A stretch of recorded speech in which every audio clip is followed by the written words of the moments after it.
எசேக்கியேல் 26ஆம் அதிகாரம். தீருக்கு எதிரான இறைவாக்கு. 11ஆம் ஆண்டில் மாதத்தின் முதல் நாள் ஆண்டவரின் வாக்கு எனக்கு அருளப்பட்டது.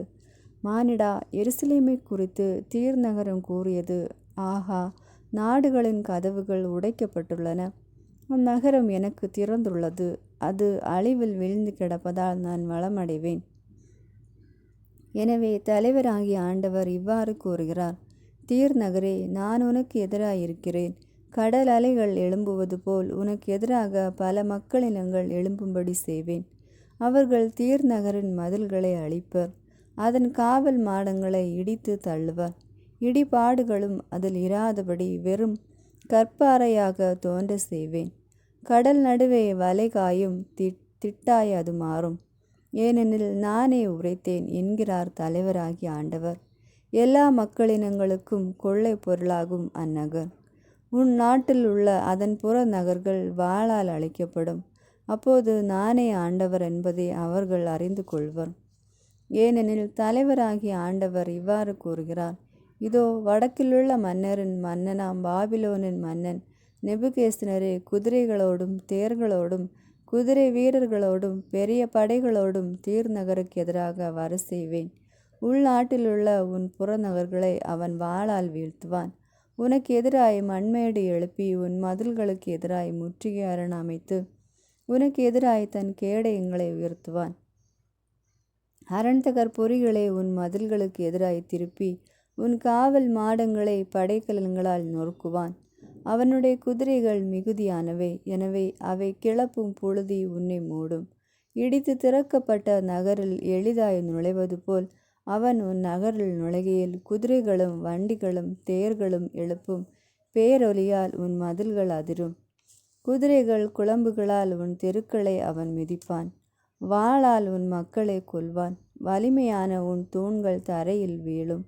அவர்கள் உன் செல்வத்தை கொள்ளையடித்து உன் வாணிப சரக்கை பறித்து கொண்டு போவர். உன் மதில்களை இடிப்பர், உன் அழகிய வீடுகளை அழிப்பர். உன் கற்களையும் மரங்களையும் இடிபாடுகளையும் கடலில் எறிவர். உன் பாடலின் ஒலியை நிறுத்தி விடுவேன். இனிமேல் உன் யாழோசை கேட்காது. உன்னை ஒரு வெறுமையான பாறையாக்குவேன். நீயோ வளைகாயும் திட்டவாய், ஒருபோது நீ திரும்பி கட்டி எழுப்பப்பட மாட்டாய். ஏனெனில் ஆண்டவராகிய நானே இதை உரைத்தேன் என்கிறார் தலைவராகிய ஆண்டவர். தலைவராகிய ஆண்டவர் தீர் நகருக்கு கூறுவது இதுவே: நீ பேரொலியுடன் வீழ்ச்சி உறுகையில், உன் மக்கள் காயமுற்று ஓலமிடுகையில், அவர்கள் உன் நடுவே கொல்லப்படுகையில் கடற்கரை நகர்கள் அதிராவோ? அப்போது கடற்கரை தலைவர்கள் அனைவரும் தங்கள் அரியணையை விட்டிறங்கி தங்கள் உயர்ந்த ஆடைகளையும் பூப்பின்னல் ஆடைகளையும் அகற்றுவர். திகில் அடைந்தவர்களாய் தரையில் அமர்வர். ஒவ்வொரு நொடியும் உன்னை கண்டு மருண்டு நடுங்குவர். அப்போது உன்னை குறித்து இரங்கற்பா ஒன்று பாடி உன்னிடம் சொல்வர்: சீர்மிகு மாநகரே, நெய்தல் நில மாந்தரால் நிறைந்தவளே, மாக்கடலில் வலிமையோடு விளங்கினையே, நீயும் உன்னில் வாழ் மக்களும் அடுத்திருந்த அனைவருக்கும் பெயரச்சம் விளைவித்தீர். அந்தோ என்னை உன் வீழ்ச்சி! இப்போது உன் வீழ்ச்சியில் கடற்கரை நகர்கள் நடுங்குகின்றன, உன் அழிவில் தீவுகள் திகிலுறுகின்றன. தலைவராகிய ஆண்டவர் கூறுவது இதுவே: மக்கள் குடியேறாத நகர் போல் அழிந்த நகராக நான் உன்னை மாற்றுகையில், ஆழ்கடலை உன்மேல் கொண்டு வருகையில், அதன் வெள்ளம் உன்னை மோதி மூடுகையில், நான் உன்னை பாதாளத்தில் இறங்குவர்களோடு இறக்கி படுகுழியில் இருக்கும் மறக்கப்பட்டோரோடு சேர்ப்பேன். கீழுலகில் உன்னை இருக்க வைப்பேன். பழங்கால இடிபாடுகள் போன்ற படுகுழிக்கு போகிறவர்களுடன் நீ இருப்பாய். நீ திரும்பி வரமாட்டாய். வாழ்வோர் நாட்டில் உன் இடத்தை மீண்டும் பிடிக்க மாட்டாய். உன்னை நடுங்குவதற்குரிய முடிவுக்கு கொண்டு வருவேன். நீ இனி இருக்க மாட்டாய். உன்னை தேடுவார்கள், ஆனால் நீ காணப்பட மாட்டாய் என்கிறார் தலைவராகிய ஆண்டவர். 27ஆம் அதிகாரம். தீருக்கான இரங்கற்பா. ஆண்டவரின் வாக்கு எனக்கு அருளப்பட்டது: மானிடா, தீர் நகர் குறித்து இரங்கற்பா ஒன்று பாடு. கடற்கரை துறையிலிருந்து கொண்டு கடற்கரை மக்களுடன் வாணிபம் செய்கின்ற தீர் நகருக்கு சொல்: தீர் நகரே, நான் அழகில் சிறந்தவள் என நீ சொல்லிக் கொள்கின்றாய். கடலின் தொலைவிடத்தே உன் எல்லைகள் எட்டும். உன்னை கட்டினோர் உன் அழகை நிறைவு செய்தனர். தேனிலிருந்து வந்த தேவதாரு மரங்களால் உனக்கு பலகைகள் செய்தனர்.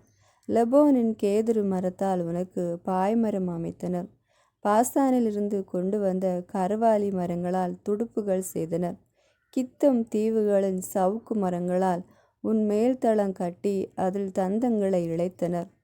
எகிப்திய பூப்பின்னல் பட்டு துணி உன் பாய்மரம் கொடி ஆயிற்று.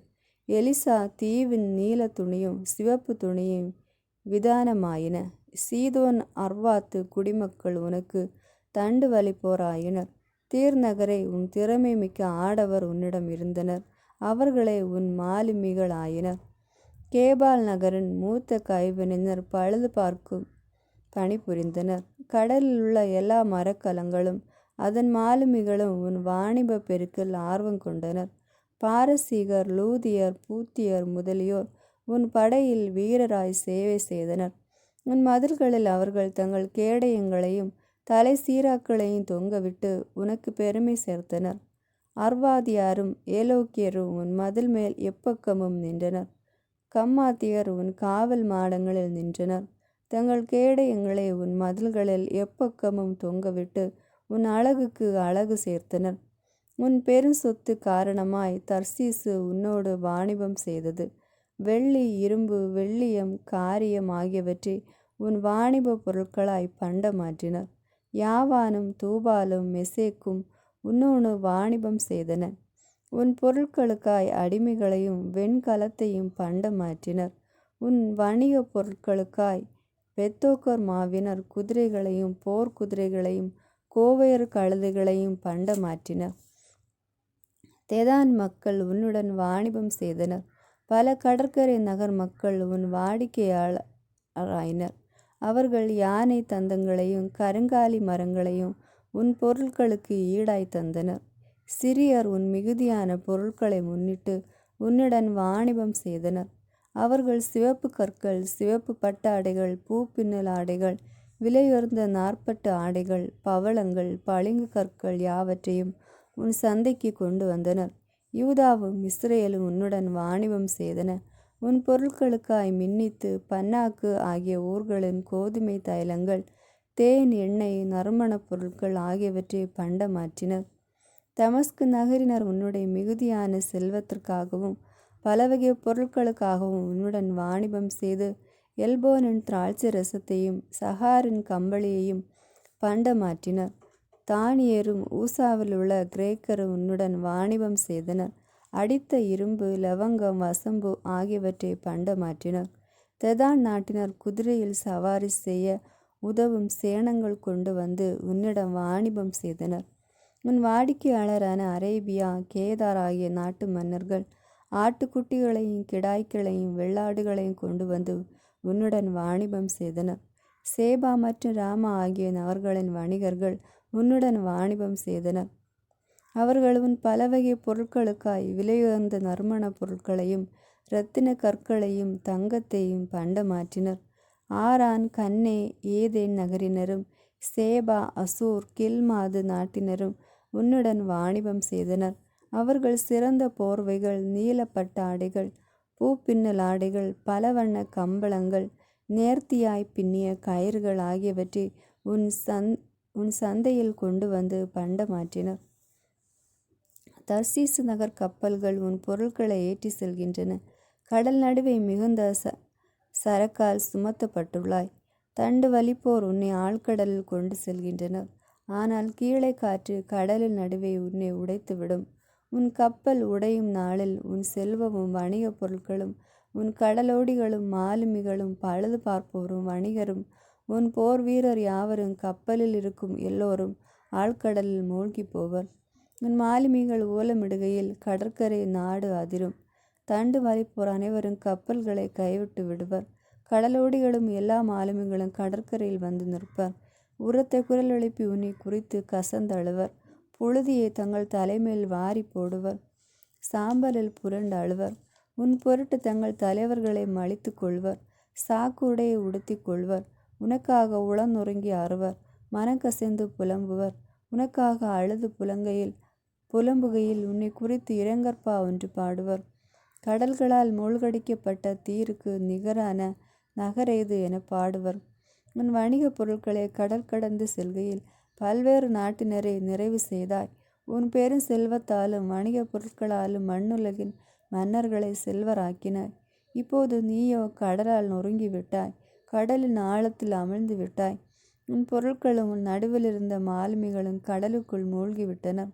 கடற்கரையில் வாழும் அனைவரும் உன்னை குறித்து தேய்த்து நிற்கின்றனர். அவர்களின் மன்னர்கள் பேரச்சம் கொள்கின்றனர். அவர்களின் முகமோ அச்சத்தால் உருக்குலைந்துள்ளது. மக்கள் இனங்களின் வணிகர்கள் உன்னை பழித்துரைக்கின்றனர். நடுங்கற்குரிய முடிவுக்கு வந்துள்ளாய். இனி ஒரு நாளும் நீ வாழவே மாட்டாய். 28ஆம் அதிகாரம். தீரின் மன்னனுக்கு எதிரான இறைவாக்கு. ஆண்டவரின் வாக்கு எனக்கு அருளப்பட்டது. மானிடா, தீர் நகரின் மன்னனுக்கு சொல், தலைவராகிய ஆண்டவர் கூறுவது இதுவே: உன் இதயத்தின் செருக்கில் நானே கடவுள், நான் கடல் நடுவே கடவுளின் அரியணையில் வீற்றிருக்கிறேன் என்று சொல்கின்றாய். ஆனால் நீ கடவுளைப் போல் அறிவாளியாக இருப்பதாக எண்ணிடினும் நீ கடவுள் அல்ல, மனிதனே. தானியேலை விட நீ அறிவாளிதான். மறைப்பொருள் எதுவும் உனக்கு மறைவாயில்லை. உன் ஞானத்தாலும் அறிவாலும் உனக்கு செல்வம் சேர்த்தாய். உன் கருவூலத்தில் பொன்னையும் வெள்ளியையும் குவித்தாய். உன் வாணிப திறமையால் உன் செல்வத்தை பெருக்கினாய். உன் செல்வ திறனாலே உன் இதயம் செருக்குற்றது. ஆகவே தலைவராகிய ஆண்டவர் இவ்வாறு கூறுகிறார்: கடவுளைப் போல் அறிவாளி என உன்னை கருதி கொள்வதால் மக்கள் இனங்களில் மிகவும் கொடியோரான அந்நியரை உனக்கு எதிராக எழும்ப செய்வேன். அவர்கள் உன் அழகுக்கும் ஞானத்திற்கும் எதிராக உருவிய வாளுடன் வருவர். உன் பெருமையை குலைப்பர், படுகுழியில் தள்ளுவர். உன்னை கடல் நடுவே மூழ்கி சாவாரென சாவாய் நீயே. அப்போது உன்னை கொல்வோரின் நடுவில் நானே கடவுள் என்று சொல்வாயோ? உன்னை குறித்து கிழிப்போரின் கையில் நீ கடவுளாக அல்ல, மனிதனாகவே இருப்பாய். விருத்த சேதனம் செய்யப்படாதவனைப் போல் அந்நியர் கையால் நீ சாவாய். நானே உரைத்தேன் என்கிறார் தலைவராகிய ஆண்டவர். தீர் மன்னரின் வீழ்ச்சி. ஆண்டவரின் வாக்கு எனக்கு அருளப்பட்டது. மானிடா, தீர் நகரின் மன்னனை குறித்து இரங்கற்பா ஒன்று பாடு. தலைவராகிய ஆண்டவர் கூறுவது இதுவே: நீ நிறைவின் மாதிரியாகவும் ஞானத்தின் நிறைவாகவும் அழகின் முழுமையாகவும் இருந்தாய். கடவுளின் தோட்டமாகிய ஏதேனில் இருந்தாய். விலையுயர்ந்த கற்கள் உன்னை அழகுபடுத்தின. பதுமராகம், புட்பராகம், வைரம், பளிங்கு, கோமோதகம், படிகப்பச்சை, நீலம், மாணிக்கம், மரகதம் ஆகியவற்றை அணிந்திருந்தாய். பொன்னாடை உன் அழகை வெளி காட்டிற்று. நீ பிறந்த அன்று இவை படைக்கப்பட்டு தயாரிக்க பெற்றன. காவல் காக்கும் கெருபு போல் உன்னை திருப்பொழிவு செய்தேன். கடவுளின் தூய மலையில் நீ இருந்தாய். ஒளி வீசும் கற்கள் நடுவே நடந்தாய். நீ படைக்கப்பட்ட நாளிலிருந்து உன்னில் கயமை காணப்பட்ட நாள் வரை உன் நடத்தையில் மாசின்றிருந்தாய். பரந்த உன் வாணிபத்தால் வன்முறை நிறைந்தது. உன்னில் பாவம் செய்தாய் நீயே. எனவே வெறுப்புடன் உன்னை கடவுளின் மலையினின்று வெளியேற்றினேன். ஓ காவல் காக்கும் கெருபே, உன்னை ஒளி வீசும் கற்கள் நடுவே நின்று வெளியே தள்ளினேன். உன் அழகின் காரணமாய் உன் இதயம் செருக்குற்றது. உன் மாட்சியின் காரணமாய் உன் ஞானத்தை கெடுத்து கொண்டாய். எனவே நான் உன்னை தரையில் தள்ளிவிட்டேன். மன்னர்கள் முன்னே உன்னை காட்சி பொருளாக்கினேன். உன் மிகுதியான பாவங்களாலும் நேர்மையற்ற வாணிபத்தாலும் உன் திருத்தலங்களை தீட்டுப்படுத்தினாய். எனவே உன் நடுவு நின்று நெருப்பு வர செய்தேன். உன்னை பார்த்தோர் கண்முனே முற்றிலும் உன்னை தரையில் சாம்பலாக்கினேன். உன்னை தெரிந்த எல்லா நாடுகளும் உன்னை கண்டு மறண்டு திகிலுறுகின்றன. நடுங்கற்குரிய முடிவுக்கு வந்து விட்டாய் நீ. இனிமேல் நீ இருக்க மாட்டாய். சீயோனுக்கு எதிரான இறைவாக்கு. ஆண்டவரின் வாக்கு எனக்கு அருளப்பட்டது. மானிடா, சீதோனுக்கு நேராக உன் முகத்தை திருப்பி அதற்கு எதிராக இறைவாக்காக சொல். தலைவராகிய ஆண்டவர் கூறுவது இதுவே: சீதோனே, நான் உனக்கு எதிராக இருக்கிறேன். உன் நடுவில் மாட்சியை வெளிப்படுத்தும் போது, நான் உன்மீது தண்டனை தீர்ப்புகளை நிறைவேற்றும் போதும், உன் நடுவில் என் தூய்மையை காண்பிக்கும் போதும் நானே ஆண்டவரென உன்னிலுள்ளோர் அறிந்து கொள்வர். உன்னிடத்தில் கொள்ளனை வர செய்து உன் தெருக்களில் குருதி ஓட செய்வேன். கொலை செய்யப்பட்டோர் உன் நடுவில் விழுந்து கிடப்பர். உனக்கு எதிராக எப்பக்கமும் வாள் இருக்கும். அப்போது நானே ஆண்டவர் என அறிந்து கொள்வர். இஸ்ரேல் நற்பேறு பெறும். இஸ்ரேல் நாட்டினருக்கு அவர்களை வன்னெஞ்சுடன் நடத்திய அண்டை நாட்டினர் இனிமேல் காலில் குத்தும் முள்ளாகவும் தைத்து வலி கொடுக்கும் நெரிஞ்சிலாகவும் இருக்க மாட்டார். அப்போது அவர்கள் நானே தலைவராகிய ஆண்டவர் என்பதை அறிந்து கொள்வார். தலைவராகிய ஆண்டவர் கூறுவது இதுவே: இஸ்ரேல் வீட்டினரை அவர்கள் சிதறுண்டிருக்கும் நாடுகளினின்று கூட்டி சேர்க்கையில் எல்லா மக்களினங்கள் நடுவிலும் நான் என் தூய்மையை காண்பிப்பேன். நான் என் ஊழியன் யாக்கோபுக்கு கொடுத்த அவர்களின் சொந்த நாட்டில் அப்போது வாழ்வர். அவர்கள் அங்கே அச்சமின்றி குடியிருப்பர். வீடுகளை கட்டி திராட்சை தோட்டங்களை அமைப்பர். அவர்களை வன்னெஞ்சுடன் நடத்திய அண்டை நாட்டினர் அனைவர் மீதும் தண்டனை தீர்ப்புகளை நான் நிறைவேற்றும் போது அவர்கள் மட்டும் அச்சமின்றி வாழ்வார். அப்போது நானே ஆண்டவர் என அறிந்து கொள்வர். 29ஆம் அதிகாரம். எகிப்துக்கு எதிரான இறைவாக்கு. 10ஆம் ஆண்டில் 10ஆம் மாதத்தில் 12ஆம் நாள் ஆண்டவரின் வாக்கு எனக்கு அருளப்பட்டது. மானிடா, உன் முகத்தை எகிப்திய மன்னர் பார்வோனுக்கு எதிராக திருப்பி அவனுக்கு எதிராகவும் அனைத்து எகிப்துக்கு எதிராகவும் இறைவாக்குரை. அவனிடம் சொல்: தலைவராகிய ஆண்டவர் கூறுவது இதுவே: எகிப்து மன்னனாகிய பார்வோனே, நான் உனக்கு எதிராயிருக்கின்றேன். உன் ஆறுகளின் நடுவே வாழும் பெரிய முதலை நீ. நைல் என்னுடையது, நானே அதை உருவாக்கி கொண்டேன் என்கிறாய் நீ. ஆனால் நான் உன் வாயில் தூண்டில்களை மாட்டி உன் ஆறுகளின் மீன்கள் யாவும் உன் செதில்களில் ஒட்டிக்கொள்ள செய்வேன். உன்னையும் உன் செதில்களில் ஒட்டியுள்ள மீன்களையும் உன் ஆறுகளினின்று வெளியே இழுத்து போடுவேன். உன்னையும் உன் ஆறுகளின் மீன்களையும் பாலை நிலத்தில் விட்டு விடுவேன். உலர்ந்த தரையில் விழுந்து மடிவாய். நீ உன்னை சேகரிக்கவோ பொறுக்கி எடுக்கவோ எவரும் இரார். காட்டு விலங்குகளுக்கும் வானத்து பறவைகளுக்கும் உன்னை இரையாய் தருவேன். அப்போது எகிப்தில் வாழும் யாவரும் நானே ஆண்டவர் என அறிந்து கொள்வர். இஸ்ரேல் வீட்டாருக்கு நாணற்கோலாய் இருந்தாய். நீ அவர்களை உன்னை பற்றி பிடித்தபோது நீ முறிந்தாய். அவர்கள் தோள்களை கிழித்தாய். உன்மேல் அவர்கள் சாய்ந்தபோது நீ ஒடிந்தாய். அவர்கள் இடுப்பு நொறுங்கிற்று. எனவே தலைவராகிய ஆண்டவர் கூறுவது இதுவே: நான் உனக்கு எதிராய் ஒரு வாளை கொண்டு வந்து உன் மாந்தரையும் விலங்குகளையும் கொல்வேன். எகிப்து நாடு பாழடைந்த பாலை நிலமாகும். அப்போது நானே ஆண்டவர் என்பதை அவர்கள் அறிந்து கொள்வர். ஏனெனில் நைல் என்னுடையது, நானே அதை உருவாக்கி கொண்டேன் என்று உரைத்தாய். எனவே நான் உனக்கு எதிராகவும் உன் ஆறுகளுக்கு எதிராகவும் இருக்கிறேன். மிக்தோல் முதல் சீனு வரை, கூசு எல்லை பகுதி வரை எகிப்து நாட்டை பாழடைந்த பாலை நிலமாக மாற்றுவேன். ஆள் நடமாட்டமோ கால்நடை நடமாட்டமோ அதில் இராது. 40 ஆண்டுகள் யாரும் அங்கே குடியிரா. அழிந்த நாடுகளில் ஒன்றாக எகிப்து நாட்டை மாற்றுவேன். 40 ஆண்டுகள் அதன் நகர்கள் அழிந்து நகர்களுக்கிடையே பாழடைந்து கிடக்கும். எகிப்தியரை மக்களினங்களுக்கிடையே சிதறடித்து நாடுகளுக்கிடையே கலந்தொழிய செய்வேன்.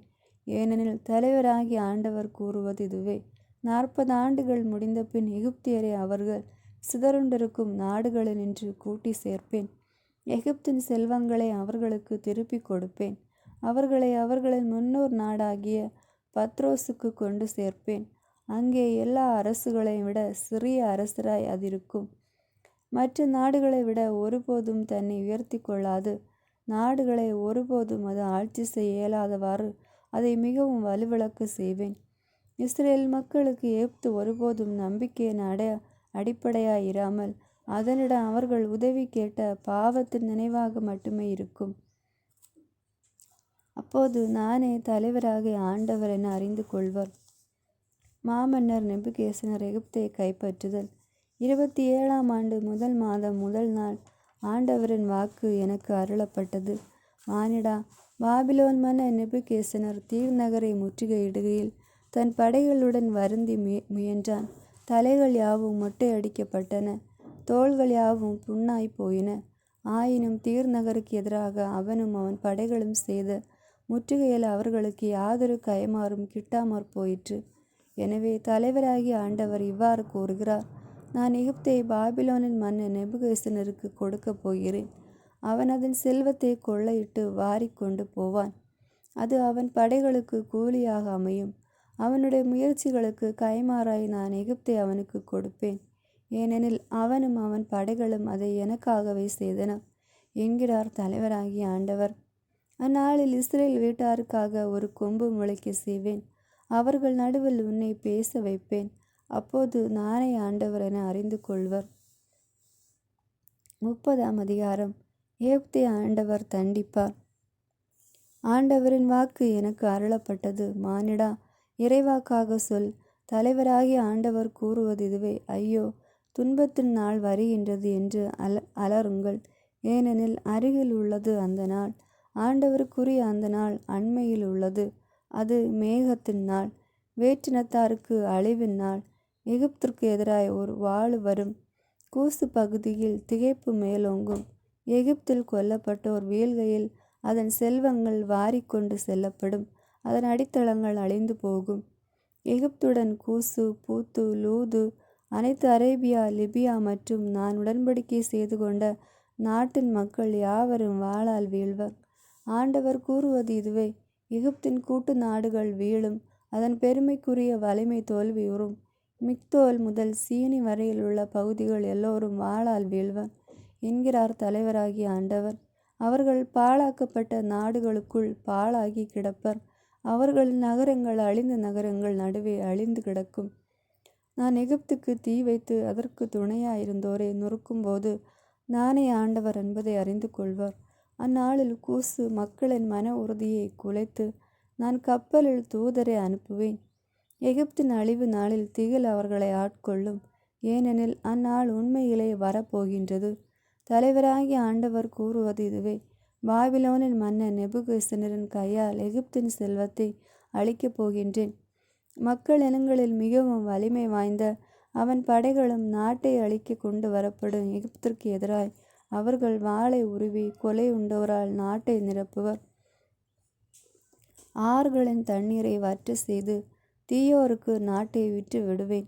அந்நியர் துணையால் நாட்டையும் அதிலுள்ள யாவற்றையும் வெறுமையாக்குவேன். ஆண்டவராகிய நானே இதை உரைத்தேன். தலைவராகிய ஆண்டவர் கூறுவது இதுவே: நான் சிலைகளை அழிப்பேன். நோபில் இருக்கும் உருவங்களுக்கு முடிவு கட்டுவேன். எகிப்தில் இனி மன்னன் இரான். நாடு முழுவதும் அச்சத்தை பரப்புவேன். பத்ரோசு நாட்டை நான் பாழாக்குவேன். சோவான் நகருக்கு நெருப்பு வைப்பேன். நோ நகரின் மீது தண்டனை வர செய்வேன். எகிப்தின் அரணாய் இலங்கும் சீன் மீது என் சினத்தை கொட்டுவேன். நோ நகரின் எண்ணற்ற மக்களை வெட்டி வீழ்த்துவேன். எகிப்துக்கு நெருப்பிடுவேன். சீன் நகரம் துன்பத்தால் புலம்பும். புயலினால் நோ அலை கழிக்கப்படும். தீராத நெருக்கடியில் நோபு தவிக்கும். ஆவேன் மற்றும் பீபாசேத் நகர இளைஞர் வாளால் வீழ்வர். அந்நகர்கள் அடிமைத்தனத்தில் உழலும். எகிப்தின் கொழுவை நான் முறிக்கையில் நேபுகத்நேசர் நகரில் பகல் இரவாகும். இருமாப்புக்குரிய அதன் வலிமை அங்கே முடிவுக்கு கொண்டு வரப்படும். மேகங்களால் அது மூடப்படும். சிறையிருப்புக்கு அதன் சிற்றூர்கள் செல்லும். இவ்வாறு நான் எகிப்தின் மீது தண்டனை வர செய்வேன்.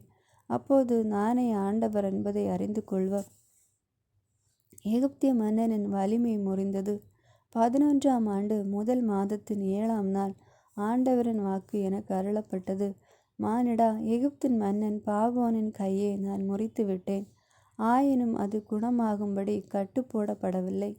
வாளேந்தும் அளவுக்கு வலிமை பெறும்படி துணிகளால் சுற்றப்படவும் இல்லை. எனவே தலைவராகிய ஆண்டவர் இவ்வாறு கூறுகிறார்: நான் எகிப்தின் மன்னன் பார்வோனுக்கு எதிராயிருக்கிறேன். அவனுடைய இரு கைகளையும் நலமான கையையும் ஏற்கனவே ஒடிந்த கையையும் முறித்து அவன் கையினின்று வாளை விழ செய்வேன். மக்களினங்களுக்கிடையும் நாடுகளுக்கிடையும் எகிப்தியரை சிதறுண்டு போக செய்வேன்.